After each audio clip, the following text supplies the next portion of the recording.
Yiga okutandika olunaku ne Katonda. Olwo nno ebisuubizo bye birabike gy'oli. Omwagalwa omwana wa Katonda, nkulamusizzaako munnaffe. Wasuze otya nnyabo, wasuze otya ssebo. Mukama yeebale kutukuuma n'atuyisa mu kiro ate obudde ne bukya nga tuli balamu.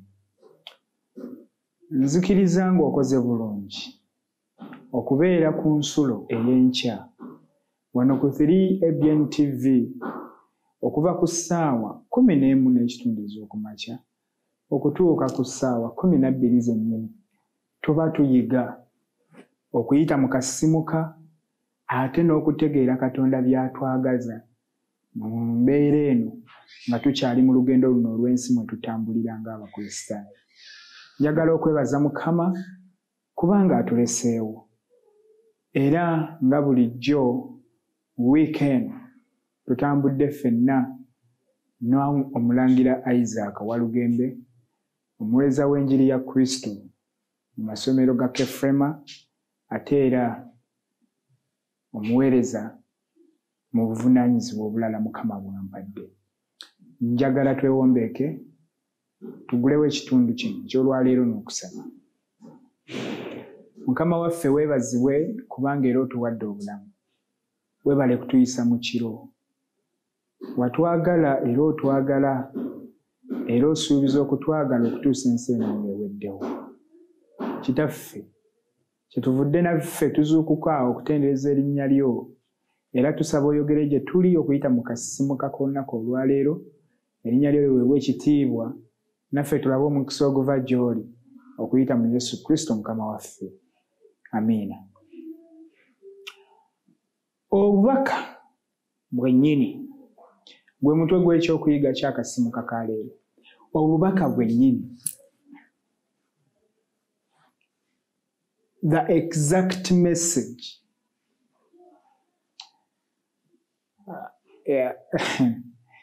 Omuntu bw'ayogera nti obubaka bwennyini kiba kitegeeza waliwo obujunguluddwa oba waliwo fotokopi ey'ekyo ekiteekeddwa okufunibwa. Kale waliwo obubaka obwefaananyiriza buli. Kankuwa ekyokulabirako. Kababeere balongo nga babiri. Beefaanana ekigenze ewala. Nakato ne babiri. Oba Kato ne Waswa. Naye bwe bagamba nti Waswa yennyini, newankubadde nga yeefaanana ne Kato, waliwo ekitegeeza nti ono ye Waswa yennyini. Era singa omuntu aba ayagala okulaba Waswa, tetugaanya ayinza okukaluubirizibwamu okumufuna olw'enfaanana nti beefaanana, naye akomekkereza agudde ku Waswa yennyini newankubadde nga Kato amufaanana waali. Kaakati n'obubaka bwe butyo bubiri. Obubaka bw'ekigambo kya Katonda, waliwo abantu bangi abaagadde okulaga nti bwe buno obwefaananako ne buno, naye wasigalawo ownership, original copy yennyini ey'ekigambo kya Katonda. Kakati olunyi lw'okujjukira lwavudde mu kitabo kya Samwiri ekisooka essuula ya 15 olunyi olw'omwenda lwegenda okutandikirako era nsaba tulusome ffenna wamu. Agamba, naye Sawulo n'abantu be ne basonyiwa Agagi n'endiga ezisinga obulungi, n'ente, n'ebyassava, n'abaana b'endiga, n'ebirungi byonna. Ne bagaana okubizikiririza ddala, naye ebibi byonna era ebitali bya muwendo byo ne babizikiririza ddala. bw'otunuulira emboozi eno eva waggulu ng'egamba Katonda n'atuma Sawulo n'abasajja b'abalwanyi eri abasajja Abamaleki ng'agamba genda obazikirize bonna okuva ku mukulu okutuuka ku muto. Tolekaayo kintu kiramu kyonna mu nsi y'Abamaleki. Ebyo ebisobola okuttika byonna bitte biveewo. Sawulo olwatuuka mu Bamaleki n'akuba byonna okuleka bino wammanga. Kabaka w'Abamaleki Agagi teyamutta, yawambamu wani. N'atunuulira endiga ennungi, n'atunuulira ente ennungi, n'atunuulira ebyasava, n'atunuulira ebisikiriza amaaso, n'abikwata n'abiwonya. Byo teyabitta. Naye ng'ekigambo kya Katonda nga kyayogedde bwe kiti, njagala nkujjukize bwe kyayogera essuula e15 olwokubiri lugamba, bw'atyo bw'ayogera Mukama ow'eggye nti, nekkaanya ebyo Amaleki bye yakola Isirayiri, bwe yeesimbawo okumuziyiza mu kkubo, bwe yalinnya okuva mu Misiri. Oda yiino egamba, kaakano genda okube Amaleki, ozikirize ddala byonna by'alina, so tobasaasira, naye batte abasajja n'abakazi, omwana omuwere n'ayonka, ente n'endiga, n'eŋŋamira n'endogoyi. Eyo yali oda. Kati olunya olw'omwenda ye Sawulo ne lugamba nti naye ye Sawulo n'abantu be ne basonyiwa Agagi n'endiga ezasinga obulungi n'ente n'ebyasava n'abaana b'endiga n'ebirungi byonna, ne bagaana okubizikiririza ddala. Naye ebibi byonna era ebitali bya muwendo byo ne babizikiririza ddala.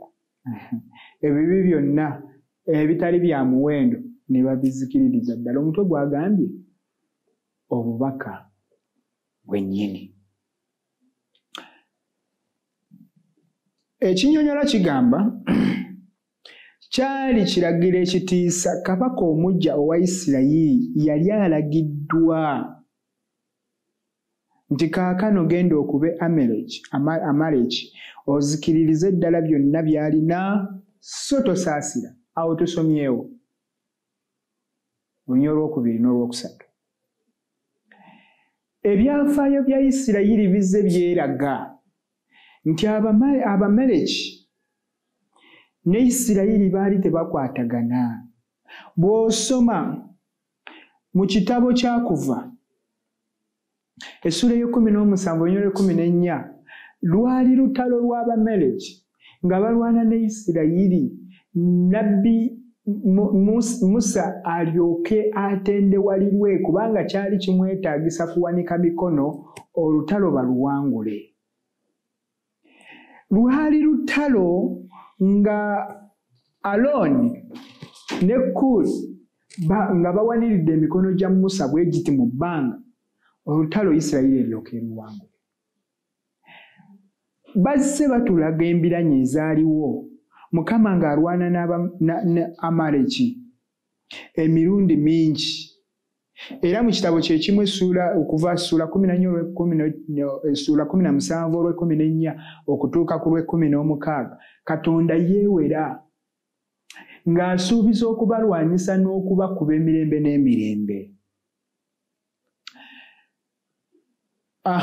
Agamba mu bunnabbi bwe bumu mwe yayogerera nti mulivaamu emmunyeenye mu Yakobo. Balamu n'alagula ku kuzikirizibwa kwa Amaleki. Era mu kubala essuula ya 24 olunya 17 n'olwabiri emboozi eyo jja gisanga. Musa n'awandiika ku Bamaleki mu kyamateeka olwokubiri essula ya 25:17 mpaka ku 19. Musa ng'ajjukiza Abayisirayiri ebyaliwo. Kubanga Abamaleki baabasanganga mu kkubo ne babatta, abaalinga basembye emabega, abanafu n'abayala baabattanga. Kale kyayegezaako okugyayo kye kino nti waaliwo obutakkaanya okuva edda n'edda ng'embiranye weeri. Olunaku lwali lutuuse okusasula ekiruyi oluvannyuma lw'Abamaleki okuddiŋŋananga okwenenya. Eggwanga lyalina okuzikirizibwa. Olw'okubanga baasigala mu mputtu yaabwe, Isirayiri yali yawambibwa. Naye gye baakoma okuddiŋŋananga ne beenenya eri Katonda, Katonda kyava agamba Sawulo, kaakati nkuwadde Abamaleki mu mikono gyo. Genda obalumbe, obakoleko buli kimu. Oda yalabikidde mu kitabo kya Samwiri ekisooka essula 15 olwokubiri n'olwokusatu nti tolekaawo yadde ekimu. Batte okuva ku mwana omuwere okutuuka ku ayonka, abakulu n'abato, abakazi n'abasajja, buli kyolaba kitte. Sawulo Munyoro 9 ye n'agamba, ebisingamu obulungi sijja kubitta. Sawulo yalowooza nti okukola ekisemberedde ku ekyo Katonda kyalagidde kyali kimala. Naye Katonda mwesimbu, era obutali buwulize bwa Sawulo bwe buvaako entandikwa y'enkomerero ye. Leka nkubuulire muganda wange, Katonda takola kyefaananyiriza. Nkiddamu, Katonda takola kyefaananyiriza, takola kiringanga. Bw'agamba nti kola kino, kyekyo ky'aba ayogedde. Emirundi mingi Mukama akusindikidde okulabula, akuwadde ebyokwogerako bingi bw'omanyi, n'akulabula n'agamba kino kidiriitinge mu bulamu bwo, kino kijjeewo, tambula bwot. Naye naawe olabisenga Sawulo.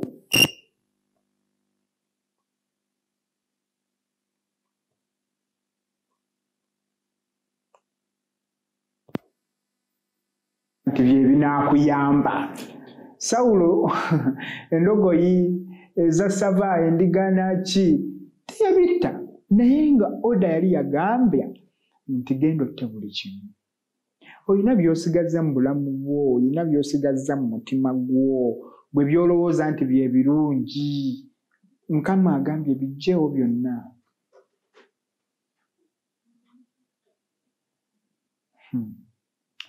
Bannange, tugende ku Sabbiiti tusinze. Sabbiiti ya Mukama lwe lunaku olw'omusanvu, Saturday. Yalutukuza n'aluwa omukisa. Gwe n'ovaayo n'ogamba kubanga era bw'otandika ku Sande n'obalawo paka ku Sande era osanga Sande lwe lw'omusanvu. Katonda yali mugezi, tasobola kukwata kyefaananyirizanga. Annaffe katukuume luno kubanga kwe yazuukirira. Yali asobolera ddala okugamba nti kati luno twelukuumireko kubanga lwe yazuukira. Naye teyakikola. Katonda ky'ataakola, bannange abaagalwa, tuweebwa obuvunaanyizibwa, tuweebwa amagezi obutakikola. Agambye nti olwo obutali buwulize bwa Sawulo bwe bwavaako entandikwa y'enkomerero ye. Katonda bw'akugamba kola kino n'otakikola, olwo otandise olugendo lw'okuzikirira kwo. Katonda gwe tusinza mwagala. lwaki mwagala mwenkanya nnyo okusinga ekintu ekirala kyonna, kubanga tayinza kukola kintu kya bulabe eri obulamu bwo okuggyako ng'akulabudde. Sawulo yatuuka okufa n'afa ng'ekyonziira kubanga teyali muwulize mu maaso ga Katonda. Yali wamputtu, yali yeeyagaliza, teyali mumativu. Omusajja ono Sawulo yali kabaka nga buli kyasobola okusaba Mukama asobola okkimuwa, kubanga teyali bubeezi kabaka, naye yali wa muweereza wa Mukama afukiddwako amafuta ag'obukulembeze. Kitegeeza nti buli kye yali ayagala yali ateekwa okkifuna. Naye olw'obutali bumativu, Bayibuli etteeka lya Mukama ekiragiro ekivudde ewa Katonda kimugambye genda otte buli kimu. Naye ye n'alabamu ebirungi. Gwe waliwo by'olowooza nga birungi era obikuumye, toyagala kubitta. By'olowooza nga bye bibi by'omazeewo, naye ebirungi obyekuumidde. Omunnyonnyozi w'akasimu kagambye nti okwo kwe kwava entandikwa y'okubonaabona n'okufa kwa Sawulo. Ekisa kya Katonda, wano nayagaddewo nnyo nsaba owulirizeewo. Ekisa kya Katonda n'okusaasira tebiggwana kututwala mu kukkiriza nti obuwulize si kikulu. Olw'okubanga kitaawo akwagala, olw'okubanga maama we akwagala gwe omwana ntunuulidde, tekitegeeza kukwata kitaawo mu birevu. Olw'okubanga Katonda atwagadde, atukoledde byonna bye twetaaga, naye waliwo limit eraga nti ono asigala Katonda. Bwe tutamuwa kitiibwa kye tuba twerimba.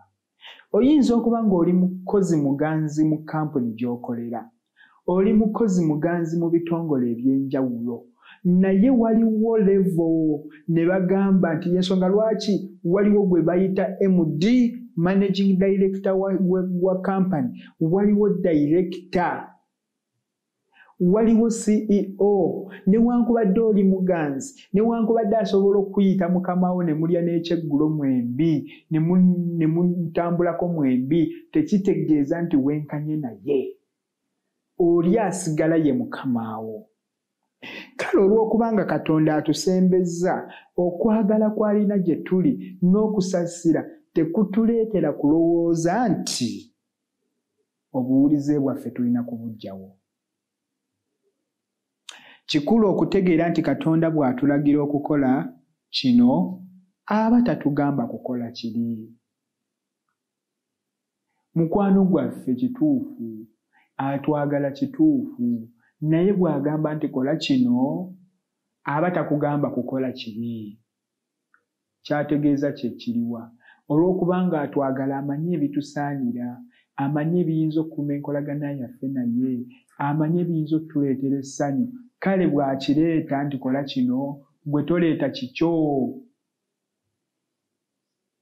Toteekawo magezi go mu nkolagana yo ne Katonda wo. Ekyo kye kyaleetera Sawulo okuzikirira, kubanga ye yalowooza nti kyayagala okuteekawo kye kikulu. Katonda yali akiraba. Katonda yali asobola okumugamba nti ebirungi bijjeeyo, ebibi bitte bizikirize. Naye si kye kyali ekituufu, ye yalina kyayagala. Katonda akulabye mwana gwe ng'okwambala obulungi kye kikugwanira. Bw'agamba nti yambala bulungi, kye kikugwanira. Naye gwe olw'okuba gw'olaba ng'ekitakuyamba, gwe ng'olaba okuyiwako mini n'okwambala damage kye kinaakuyamba, naye eyo y'entandikwa y'enkomerero yo. Kubanga mu nsi muli abantu abaweddemu ensonyi, abakazi babakwata. Sirowooza nga kinaayanguyira omukwasi w'omukazi okukwata omukazi ayambadde gomesi oba ayambadde olugoye oluli decent nga lukka bulungi wansi, n'alekawo gw'ayambadde akagoye akakutuuka eno waggulu mu bisambi sirowooza gwaba weetadde mu kibi. Katonda bw'agamba nti kibi tonywa mwenge. Mukudaaza era akyamu olw'ekyo talina magezi kati gwe ne weefuula ow'amagezi. Kibi tubirabyeko era abagezezzaako nkimanyi oba gy'oli eyo osobola okubeera naawe ng'olina by'ogezezzaako nga walowooza nti byali by'amagezi naye nga kati oli mu bulumi, oli mu nnaku, oli mu kunyolwa, osaba abantu buyambi olw'ensobi gye wakola nga gw'olowooza oli mugezi. Katonda bw'agamba nti kino tokikola, kiki ekikukozesa? Ngenda ne neewuunya. Abasajja saketi za gundi za sigala bazireetako n'obugambo obuliwo wansi. Smoking is dangerous about your health. N'okitegeera bulungi. Ennaku zino nabulabako busaketi bwa sigala baleetako n'ebifaananyi oba temwategeera kusoma. Kati ebifaananyi nabyo babiteekako ng'olaba oli alwadde amawuggwe gasaanawo, kati oli awo olwadde lwanga kansa, baakugamba bannange va ku sigala, toyagala kuwulira. Bannange kambabuulire, teri Katonda kye yatugaana nga kirungi, teri. Kale bw'agamba nti kola kino, kitugwanira naffe okukola kyatugambye. Okwagala eri Katonda kugendera wamu n'okwagala okumusanyusa. Bw'oba ng'omwagala musanyuse ng'okola ekyo kyakola ki? Kyakugambye okukola. Okweyisa nga ye bw'ayagala. Omwoyo wa Katonda akolera mu bulamu bwo, akukulembera okugondera ebiragiro bye nga bwe biri. Muganda wange, yadde oli mugezi naye si ggwe weekola, si ggwe weewa amagezi. Oli mugagga kituufu naye kisobokera ddala Katonda okukyusa olugero lwo n'ofuuka omwavu kasita oba nga towulira kyayogera. Weebala oli muyivu wasoma naye waliwo ebintu by'otayinza kuteekamu magezi go. Katonda asigala Katonda. Obubaka bwennyini bwe mutwe gw'ekyokuyiga ky'olunaku olwaleero. Nga bw'ayogedde bwe kirina okubeera, tojungulula. Kale nzikiriza ng'obitegedde naye bw'onoojungulula Katonda kyayogera n'okikubyamu fotokopi gw'okole nga gwe bw'osiima, ojja kuzikirira. Oli wa kuzikirira naye Katonda tojja munenya kuba ye akulabudde. Naye bw'onookola nga ye bw'ayogedde, weewaawo oli wa kufuna ebirungi bingi n'ekisinga byonna otuuke wamu naffe mu bwakabaka obw'omuggulu. Naffe tetusaanidde naye ekitukuumye oba oliawo nga tulabika nga bwe tuli kubanga tutambulira mu kisa kya Katonda nga tukola by'asiima. Si lwa maanyi gaffe, si lwa buyinza bwaffe. Ffe tetuli bagezi nnyo, tetuli bagagga. Onsinga obugagga, onsinga amagezi, gwasoma naye teri kireeta njawulo ekinfuula okuba nga ndabika nga bwe ndi, ekinfuula okuba nga nange nzize ne njogerako gy'oli n'ontegeera bulungi kubanga ntambulira mu ekyo Katonda ky'ayagala. Ababiri bw'aba bagudde ku kabenje, omu n'ava mu kkubo n'adda ebbali w'ensiko, mu nsiko, n'ono n'alaajanira mu kkubo wakati wagudde. Abajja okutaasa bateekwa okuyamba ono ali mu kkubo mwagudde. Ono ow'omu nsiko bajja kunoonya luvannyuma sinakindi n'obutakulaba bakulekeyo. Kye njagala okugamba kye kino, newankubadde nga tetuli balungi naffe tetutuukiridde, naye waakiri bwe kuba nga tulemwa tuli mu kwagala kwa Katonda. Kyayagala kye tukola. Bwe kitulema tulya omwo mwennyini, so tekitulemera bbali eri, kubanga Omwoyo Omutukuvu bw'ajja ng'ayamba asanga abo abagudde mu kwagala kwe mwennyini mwabasitulira ne batambulira omwo. Naye abali ebweru w'okwagala kwa Katonda baakunoonya bunoonya, kyova olaba n'abamu bagenda kuzikirira kubanga beesambazze okwagala kwa Katonda. Saba Mukama atusaasire, tukuume obubaka bw'ekigambo kye nga bwe buli bwe tuba tubussa mu nkola. Ku bwa Yesu Kristo Mukama waffe, katwebaze. Tweyanza Mukama kubanga ne leero bikudde ku bwongo bwaffe okutegeera ebigambo byo bingi byoyogedde gye tuli naye ffe ne twagala tukolemu twozeemu fotokopi tuleete ebiringa ebyo naye nga si byebyo byennyini. Tulabye bangi nga bazikirira, ne Sawulo yazikirira ne yetta kubanga kye wamugamba okukola si kye yakola. Emirundi mingi tulabise nga ky'otugamba okukola si kye tukola. N'abamu ku ffe tukyalina enkovu z'ebyo ebyava mu butali buwulize bwaffe. Naye Mukama era n'abamu tebannakitegeera. Naye tukwebaza kubanga ffe abawulidde era abalabye obubaka buno ku makya kano tutegedde. Tusaasire tutandike okukola nga ggwe bw'osiima. Ku nkomerero ekitiibwa kyo kirabisibwe, naffe tulabe omukisa oguva gy'oli. Ku bwa Yesu Kristo Mukama waffe. Amiina. Yiga okutandika olunaku ne Katonda. Olwo nno ebisuubizo bye birabike gy'oli.